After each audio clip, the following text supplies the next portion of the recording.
Aveva appena terminato di lavorare, stava dirigendosi verso casa in direzione Rosolina quando, forse a causa dell'asfalto sdrucciolevole per la pioggia ed ora al vaglio della polizia locale di Chioggia, verso le 13 ha perso il controllo del suo Fiat Ducato che si è rovesciato lungo la carreggiata con l'artigiano rimasto inesorabilmente schiacciato, perdendo la vita.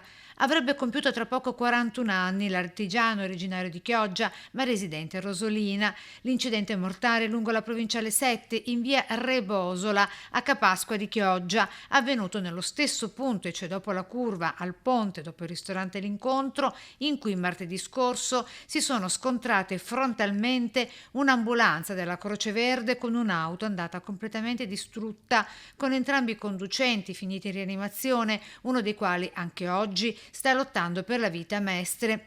Oggi sul posto, per riconoscere la salma, i genitori dell'artigiano con la compagna e il figlio di 14 anni. Sul posto con la locale vigili del fuoco e sanitari del 118. Traffico deviato per un paio d'ore fino alle 15 lungo la strada serrata parallela.